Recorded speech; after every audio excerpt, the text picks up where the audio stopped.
Woo! Yeah, yeah.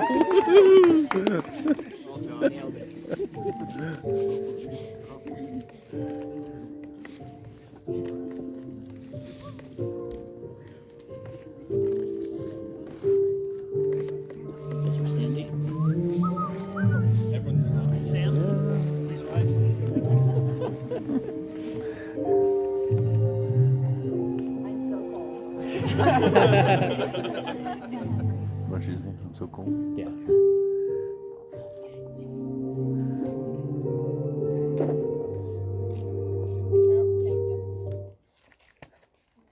We'll have spilled wine on me. Thank you, all of you, for coming to this very cold but festive occasion. So welcome, Spillion. This is long time in coming. We are very, very happy to have all of you here. I was honored to be asked by these guys to be their officiant. I am Tim Mueller. I am their erstwhile Kung Fu teacher. And, I've known Grace for a long time.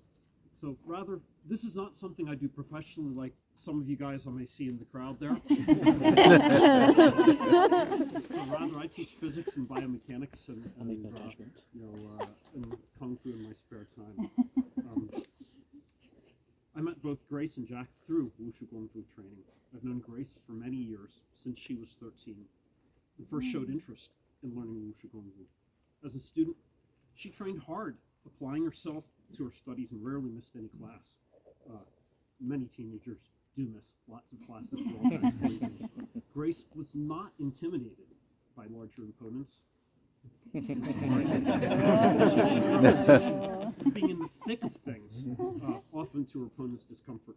By the time she graduated high school, she numbered among my black sashes, indicating she'd attained some level of expertise wherein one has shown competence at performance, self-defense, and some understanding of how to train safely. Also, in my class, one doesn't reach this point without exhibiting some real character. More on that later. She then took this expertise with her to the University of Pittsburgh, where in short order, she was teaching her own martial arts classes of various sorts. As Grace attended Pitt, she came home periodically, often with a different coloration in her hair, often with numerous training partners from Pitt. Just as often, it seems, I was invited to Pitt to give seminars, and in so doing got to know some of you who are now here. Kung Fu, it seemed, was going to be part of her life moving forward, whatever she would be doing professionally. Sometime after she graduated from Pitt, she brought a new partner through the doors of my school in Westchester, Jack. Jack, it seems, had been one of her students in self-defense at Pitt, and after graduation, they'd moved to New York City. Over the years, Grace kept bringing Jack with her to the school, so I got to know him better and better, which is a good thing. In fact, Jack was open to new ways of thinking. He's not a long fist person, that's what I teach, but he seemed to pick up on this stuff. He had a sharp eye for how long fist techniques related to his other practice.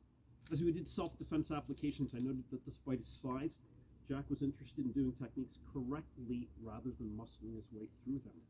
He showed patience and a great deal of self-control when working with those smaller than himself. It can be said that one can learn a great deal about one's character by working in an individual in a mat in a martial arts school. I grew impressed by Jack's character and felt more and more that he was a good match for Grace. Speaking of character, both Grace and Jack have it in spades. When Grace's father needed a kidney, Grace was a match and volunteered to donate one of hers so that her father could live.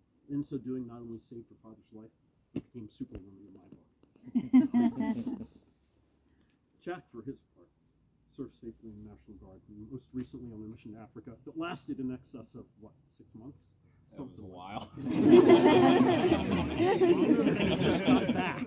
Longer than expected. Okay. This self-sacrifice in service to others is an integral part of who Jack and Grace are. So as Grace's instructor, Jack's erstwhile instructor, and your officiant for the day, it falls to me to impart some wedding wisdom to the couple, for that's why they asked me here. In Chinese martial arts, there's a great emphasis on forms training. Forms are collections of techniques that are strung together in such a way so as to help students learn application, strength, flexibility, and endurance. They're often beautiful when performed properly. And in most styles, the majority of forms practices solo. One builds up one's skills individually. And then, when one is ready, there are two-person forms, which have participants interact as if fighting. Both participants must have finely tuned their skills already before two-person forms are possible. And then both must work together to common purpose, to choreograph techniques that, when done correctly, can present as real fighting. I'm tempted to say that such two-person forms are a model of marriage. But, so each person has their part, and these parts must work in harmony towards the same purpose. And yet, the parts are different. Making the form work and be realistic takes hard individual work, or gongfu, on the part of both participants, but also coordinated work as a pair. With practice, one can anticipate one's partner, how fast they are moving, how much force they are applying, and so on, in order to make the techniques look better and more harmonious. A well-done two-person form is like a dance. It is more exciting and beautiful to watch than a single performer, but it relies on each performer doing their part. However, this is not the full picture, because ultimately the two-person form is limited, in that it's the same thing over and over again. The two-person form is a preparation for a real sparring match or combat, in which the movements may be random, and one must adapt in the moment. And here's where we leave this analogy, because we don't want to dwell on conflict, and this is a wedding. When people join my school, they're often curious about forms and their part in teaching real skill. To help explain this, I draw another analogy between martial arts and jazz. Jazz involves a great deal of improvisation. In this form of music, a band may be playing any number of known songs, or they may be making it up as they go.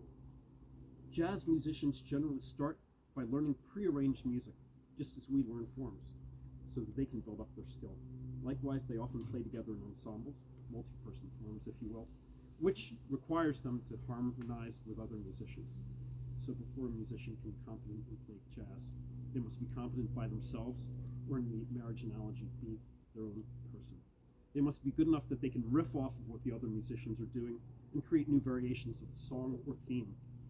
Ultimately, it is the synergy of the band that makes it more than the sum of its parts. Likewise, in marriage, one must be confident with one's own identity, one's social skills, and one's character before joining with one another. Just as with two-person forms or jazz music, the union should be more than the sum of its parts, and should not diminish either partner.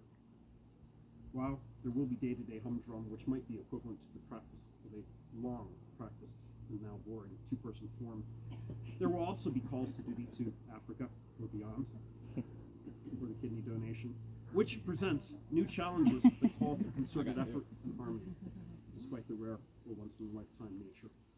Marriage will be hard, perhaps the hardest two-person form, so that you must be able to harmonize with your partner and observe them well enough that you can flow with their movements, their intentions, their career, and their dreams. If you focus only on yourself, that's not possible. So if I'm to give you any words of wisdom, they are these. Pay attention to each other, and keep in mind your common goals.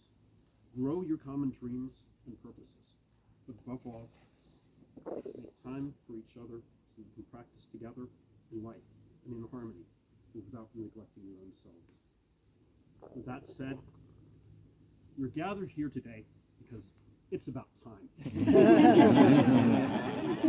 All right, so we have some vows that need to be said, and if you would give them your vows, we're going to start with Jack, if you would, please. Okay. Grace, I knew you were special the first time you punched me in the face.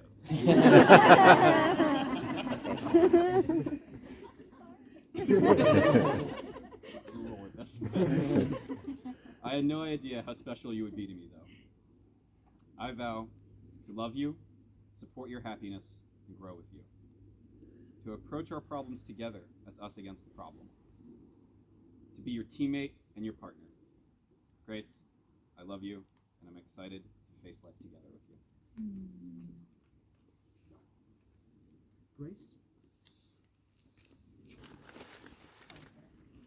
The first memory of your future spouse really should not be of you decking them. But here we are, almost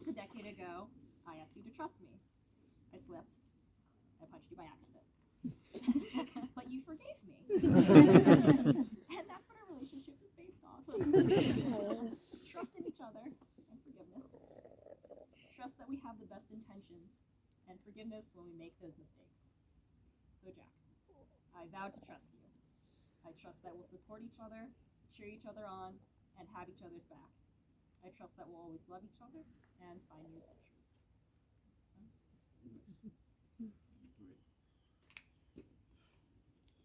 So now we have the important part. Jack, do you take this woman? Or do we have the ring?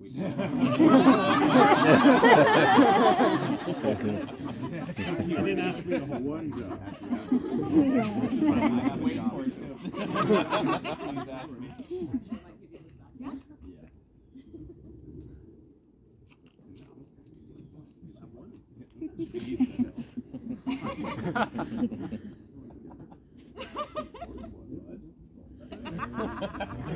It's a big bag. It's a big bag. Sorry. All right. Right. Yes. So, okay. So, Jack, do you take this woman, Grace, Yin, Lynn, to be your lawfully wedded wife, to love and to cherish, to have and to hold, through challenge and joy, sickness and health, so long as you both shall live? I do. Grace, do you take this man, John Henry Salem, as your lawfully wedded husband, to love and to cherish, to have and to hold, to challenge and joy, sickness and health, so long as you both shall live? I did. You may exchange rings.